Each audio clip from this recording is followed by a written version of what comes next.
Hello everyone, it's I.Tamizhan, developer, streamer, engineer. சரி, இன்றைக்கி நம்ம எதை பற்றி பார்க்க போகிறோம் அப்படின்னா, பைனான்ஸில் தான் நம்ம ட்ரேட் பண்ண போகிறோம் அப்படிங்கிற மாதிரி சொல்லியிருந்தேன். ஸோ இந்த பைனான்ஸை பற்றி A to Z போகிறதுக்கு முன்னாடி பைனான்ஸை பற்றி ரிவ்யூ என்ன சொல்லியிருக்காங்க, அண்ட் பைனான்ஸை ட்ரஸ்ட் பண்ணலாமா, எதுனா விஷயத்தில் அது டாமினேட் பண்ணுது, என்ன விஷயத்தில் அது பின் தங்கி இருக்குது அப்படிங்கிறத பற்றி தான் இன்றைக்கி இந்த வீடியோவில் நம்ம என்ன பண்ண போகிறோம் அப்படின்னா பார்க்க போகிறோம். So without any further ado, let's get started. Okay, first of all நான் என்ன பண்ண போகிறேன்னா அந்த மைக்கை கொஞ்சம் கீழே தான் போகிறேன். ஓகே ஃபைன், நம்ம பைனான்ஸை பற்றி ரிவ்யூ பார்க்க போகிறோம். So finance, okay spelling mistake இருந்தாலும் பரவாயில்லை. And finance or maybe like finance advantages என்ன இருக்குது அப்படிங்கிற மாதிரி பார்க்கலாம். ஓகே, பாயிண்டாக லிஸ்ட் பண்ணியிருந்தாங்க அண்ட் இதை பற்றி ஆல்ரெடி நான் பார்த்தேன். ஸோ இதை வச்சு தான் நான் உங்களுக்கு என்ன பண்ண போகிறேன் அப்படின்னா எக்ஸ்பிளைன் பண்ண போகிறேன். So first of all Binance ஒரு எக்ஸ்சேஞ்ச், ஆல்ரெடி உங்களுக்கு தெரியும்னு நினைக்கிறேன். இப்போது எனக்கு இது ரொம்பவே கண் கட்டுது. Just give me 1 second.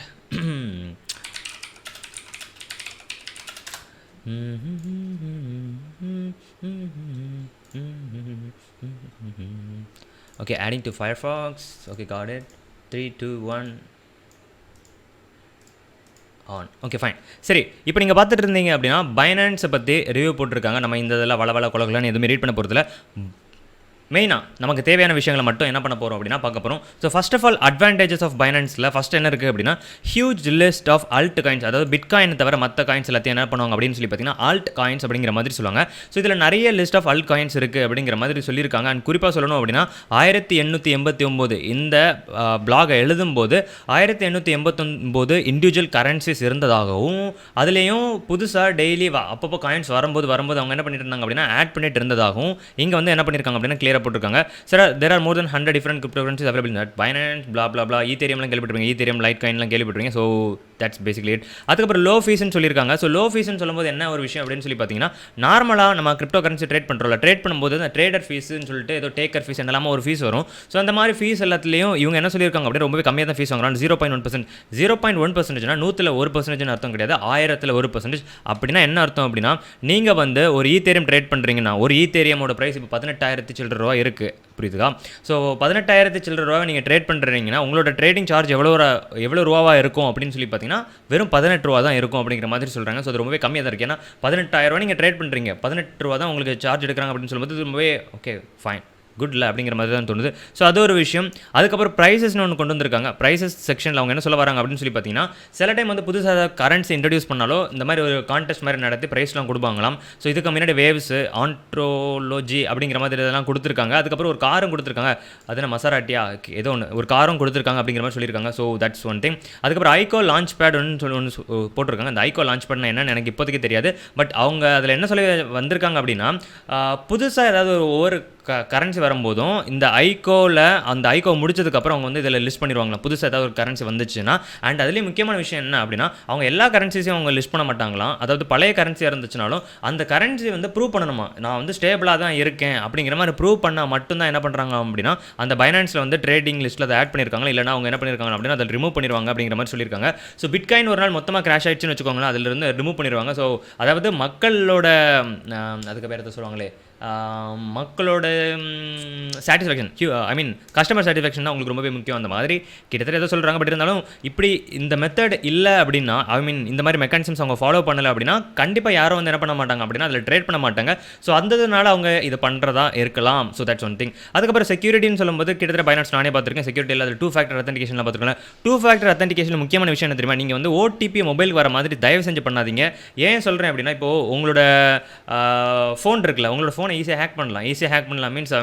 நீங்கள் உங்களோட ஃபோனில் ஒரு 200 ஆப்ஸ் வச்சிருப்பீங்களா, அந்த 200 ஆப்ஸில் ஒரே ஒரு ஆப்பை மட்டும் நம்ம ஹேக் பண்ணால் போதும், உங்களோட எஸ்எம்எஸ் நம்மளால் ரீட் பண்ண முடியும். இது சிம்பிளான ஒரு விஷயம். காம்ப்ளெக்ஸாக போனோம் அப்படின்னா சிம் ஸ்பூஃபிங்லாம் பண்ணுவாங்க தெரியுமா, உங்களோட ஃபோன் மாதிரியே இன்னொரு ஃபோன் கிரியேட் பண்ணிட்டு உங்களுக்கு வர கால்ஸ் எஸ்எம்எஸ் எல்லாம் அந்த ஃபோனுக்கும் வரும். இந்த மாதிரி விஷயத்தில் நீங்கள் 2 ஃபேக்டர் அத்தன்டிகேஷன் உங்களோட மொபைல் ஃபோனுக்கு வர வச்சிருந்தீங்கன்னு வச்சுக்கோங்க, அதாவது எஸ்எம்எஸ்க்கு வர வச்சிருந்தீங்கன்னு வச்சுக்கோங்களேன், எஸ்எம்எஸ் அவங்க ஃபோனுக்கு ரிசீவ் ஆகும். அந்த ஓடிபி அவங்களுக்கும் தெரியும். அவங்க உங்களோட அக்கௌண்ட்டில் இருக்க 5,000 பிட்காயின்ஸும் தூக்கலாம். 5,000 பிட்காயின்ஸ் ஓகே ஃபைன், கொஞ்சம் ஓவராக தான் போகிறோம். பட் இருந்தாலும் போகும், யார் என்ன கேட்க போகிறா. ஸோ ஹை வால்யூம் ட்ரேடிங் அப்படிங்கிற மாதிரி சொல்கிறாங்க. இதுனா என்ன அர்த்தம் அப்படின்னா, இந்த பைனான்ஸ் வந்து உலகத்திலேயே மிகப்பெரிய crypto currency trading platform. So இதில் நிறைய டிரான்சாக்ஷன்ஸ் நடந்துட்டு இருக்கும். ஸோ இப்போ வந்து ஒரே நேரத்தில் அது ஐ மீன் லைக் அந்தளவுக்கு எனக்கு எக்ஸ்பீரியன்ஸ் கிடையாது. பேசிக்கலி இதை பார்த்துட்டு இருக்க யாராவது ஒருத்தர் ஸ்டாக் மார்க்கெட்டில் இதில் எதை ட்ரேட் பண்ணிருந்தீங்கன்னா வந்து கொஞ்சம் கரெக்ட் பண்ணிக்கோங்க. பட் விஷயம் என்னன்னா, இப்போ வந்து நீங்கள் ஒரு 10 பிட்காயின் விற்க போகிறீங்க, இன்னொருத்தர் 10 பிட்காயின் வாங்க போகிற மாதிரி இருக்காங்கன்னு வச்சுக்கோங்களேன். ஸோ இந்த மாதிரி தான் அவங்க என்ன பண்ணுவாங்க அப்படின்னா, அவங்க உங்ககிட்ட இருந்து வாங்கி அவங்க கிட்ட விற்பாங்க.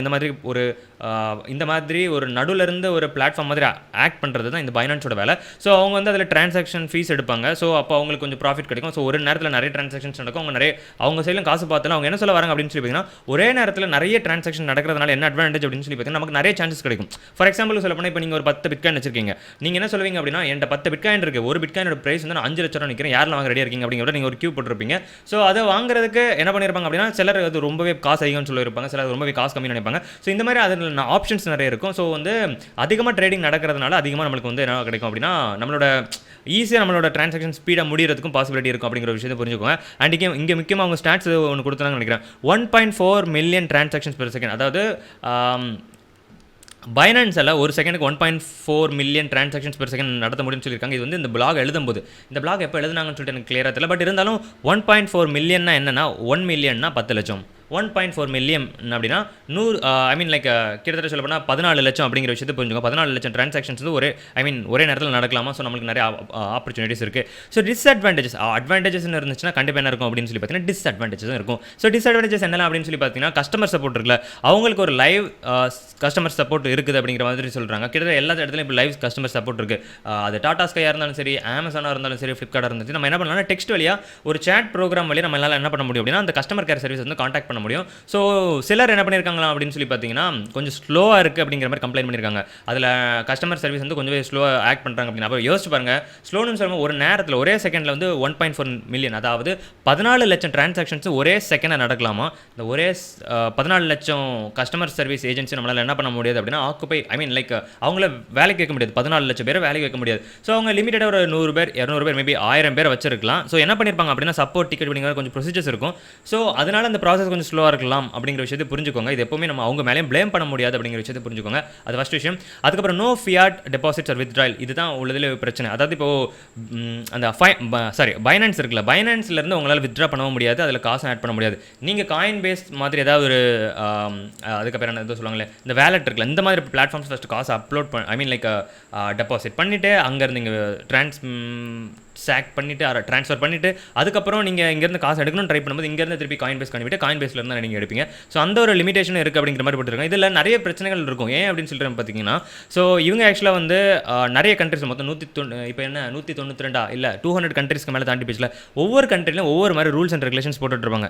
அதெல்லாம் கான்சென்ட்ரேட் பண்ணி இப்போ இந்தியாவில் ஒரு ரூல் போட்டிருக்கான்னு வச்சுக்கோங்க, இந்தியன் ரூலுக்கு அதை அவங்க அடாப்ட் பண்ணுறதுக்கு நிறைய மாடிஃபிகேஷன்ஸ் பண்ணணும். ஐ மீன் வித்ட்ரா பண்ணுறதுக்கு, டெபாசிட் பண்ணுறதுக்கு. ஸோ அவங்க மெயினாக கான்சென்ட்ரேட் பண்ணுறது அந்த எக்ஸ்சேஞ்சில் தான். ஸோ அதனால் என்ன பண்ணுறாங்க அப்படின்னா, அவங்க வித்ட்ரா பண்ணுறது டெபாசிட் பண்ணுறது என்ன பண்ணிட்டாங்க அப்படின்னா, ரொம்பவே கேர்ஃபுல். ஐ மீன் லைக் அதை அவங்க கான்சென்ட்ரேட் பண்ணலை அப்படிங்கிற மாதிரி தான் சொல்லணும் பேசிக்காக. That's the general point of today's everything.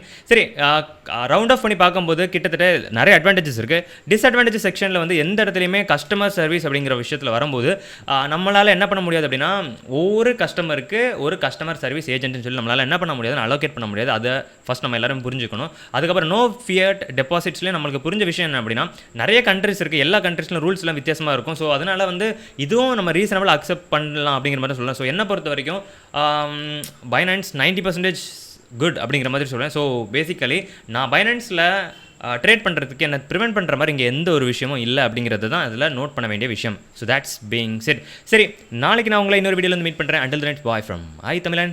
Bye, have fun and take care. Bye.